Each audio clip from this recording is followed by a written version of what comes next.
มไอ้ดาวน์แอปน้องตกมาหรือสร้างบริษัทเมนแอปน้องในคลองตู้ซับได้คือโดยชิมเมนจุดนั้นได้ตามโคลนจังของยอ XSK นั่งไงจังก่อนไอ้ดาวน์แอปนี่มันบ้านหรือสร้างวิวเผาไฟก็เป็นสาระสำคัญครั้งเนี่ยต่างគ្នាและขณะท่าเปกิบหลงนักแข่งมาจากแอปน้องวิปโจนักแข่งขนมน้องจังมองไปและขณะท่ากลมรู้ว่าเยอะตาเจ้าหาวสุดท้ายในต่างគ្នាចាថ្ងៃហ្នឹងខ្ញុំមានចំនួន8 app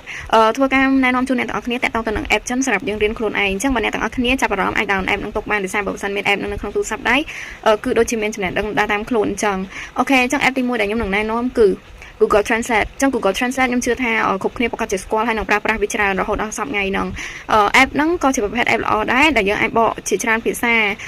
ដែលយើងចង់បកហ្នឹងទៅជាភាសាខ្មែរភាសាចិនភាសាអង់គ្លេសឬក៏ភាសាថៃបានអញ្ចឹងតាមខ្ញុំធ្លាប់ប្រើប្រាស់ដែរគឺវាល្អក៏ប៉ុន្តែបើឲ្យវាបកជាអត្ថបទជាអីអញ្ចឹងគឺវា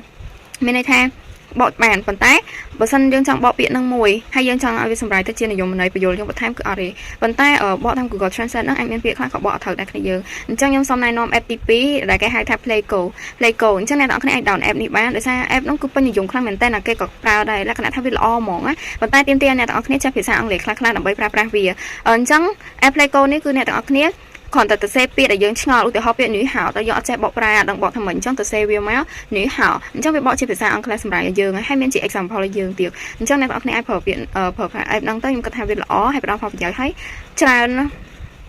លក្ខណៈថា app Playgo ហ្នឹងគឺល្អមែនតើអ្នកទាំងអស់គ្នាប៉ុន្តែខ្ញុំលើកទឹកចិត្តឲ្យអ្នកដែលគាត់ចេះប្រើប្រាស់ភាសាអង់គ្លេសមិនថាតិចឬក៏ច្រើនណាឲ្យគាត់ទៅប្រើ app ហ្នឹងទៅដោយសារអីពេលយើងឆ្ងល់ពាក្យណាមួយឧទាហរណ៍ពាក្យ new how ហ្នឹងបកថាមិនអញ្ចឹងយើងដាក់វាមកវាចេញជាភាសាអង់គ្លេសឲ្យយើងហើយវាក៏ដូចជាបង្កើតប្រយោគឲ្យយើងផងដែរងាយស្រួលក្នុងការយើងហ៊ានបន្ថែមណាវាមិនមែនចេញតែពាក្យសុទ្ធដូចជា Google Translate ទេអញ្ចឹងកុំភ្លេចប្រើទាំងអស់គ្នាភាសា app ហ្នឹងពេញនិយមខ្ញុំក៏ប្រើដែរ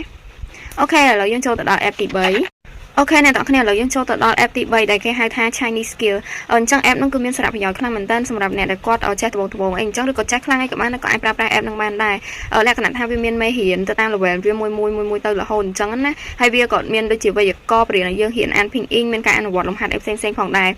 រហើយក៏មានជាពាក្យក៏ដូចជា game សម្រាប់យើងលេងកម្សាន្តផងដែរអ្នកទាំងអស់គ្ន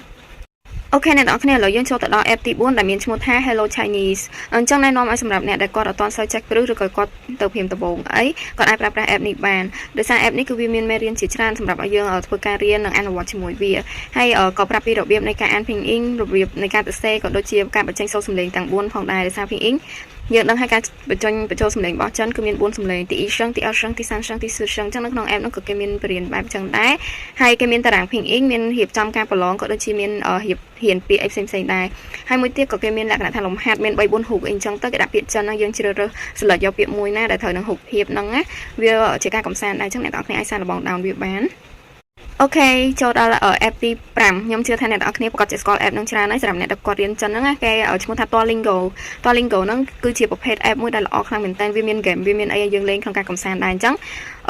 ពេលចូលទៅដំបូងទៅអ្នកនរគ្នាអាចជ្រើសរើសនៅភាសាមួយដើម្បីរៀនវាមានភាសាច្រើនអញ្ចឹងយើងអាចជ្រើសរើសភាសាមួយដែលយើងចង់រៀនហើយយើងអាចជ្រើសរើសម៉ោងក្នុងការរៀនមូលហេតុនៃការរៀនវាសួរយើងថាមូលហេតុអីបានយើងចង់រៀនហើយមួយទៀតយើងក៏អាចរៀនមេរៀនថ្មីឬក៏លក្ខណៈថាយូរហើយអញ្ចឹងរំលឹកវាឡើងមកវិញហើយយើងក៏អាចរៀនអានពាក្យរៀនធ្វើលំហាត់ផ្សេងៗនៅក្នុងនឹងផងដែរអញ្ចឹងអាចសាកល្បងបានណាឥឡូវយើងចូលទៅដល់ app ទី6អូខេអ្នកទាំងគ្នាឥឡូវចូលទៅដល់កាន់ app ទី6ដែលមានឈ្មោះថា Yo Tao Fan Icon ជាប្រភេទការបកពាក្យឬក៏ clear ឬក៏អត្ថបទឬក៏អាច copy link ឲ្យយកមកបកក្នុងនឹងក៏បានដែរអ្នកទាំងគ្នាលក្ខណៈថាវារៀងពិសេសជាង Playgo តិចដែលជា app ទី2ខ្ញុំណែនាំមុនហ្នឹងដោយសារ Playgo យើងបកបានជាប្រភេទពាក្យអីប៉ុន្តែ app នេះវិញគឺយើងអាចបកជា clear ឬក៏អត្ថបទអីវែងបានណាចឹងណែនាំឲ្យប្រើគឺល្អខ្លាំងមែនតើហើយវាច្បាស់លាស់ទៀតអូខេចូលទៅដល់ app ទី7គឺមានឈ្មោះថា Scripture app ហ្នឹងជាប្រភេទការព្រៀនយើងពីការទៅសេពាក្យសម្រាប់អ្នកដែលគាត់អត់សូវចេះទៅសេពាក្យចិនណាអញ្ចឹងគាត់អាចហ៊ានទៅសេបានគេមានគំនូសអីត្រឹមត្រូវក្នុងការបង្ហាត់បរិញ្ញាយើងឲ្យយើងទៅសេបានត្រឹមត្រូវលក្ខណៈថាបើអ្នកទាំងអស់គ្នាទៅសេតាមគេហើយនៅតែខុសទៀតមានថាវានៅតែលោតឲ្យយើងទៅសេម្ដងទៀតជាម្ដងទៀតរហូតឲ្យយើងទៅសេត្រូវអញ្ចឹងមានថាការធ្វើម្ដងទៀតម្ដងទៅមកនោះវាធ្វើយើងមានការចងចាំហាត់ដៃទៅសេបានល្អអញ្ចឹងធ្វើអ្នកទាំងអស់គ្នាវឹកហាត់ការទៅសេបានល្អវាក៏ អានយើងស្ដាប់ដែរអ្នកទាំងអស់គ្នាអញ្ចឹងអ្នកទាំងអស់គ្នាអាចសាកល្បងបានបើសិនណាគេគាត់ចង់ហ៊ានទៅសេបានស្ទាត់ហើយស្អាតហើយទៅសេមានគំនូសត្រឹមត្រូវអីអញ្ចឹងណាអូខេឥឡូវយើងចូលទៅដល់ app ចុងក្រោយគឺជា app ទី8អ្នកទាំងអស់គ្នាដែលមានឈ្មោះថា Super Taste ឬក៏ XSK online អញ្ចឹង app នេះលក្ខណៈថាសម្រាប់អ្នកដែលគាត់ហ៊ាន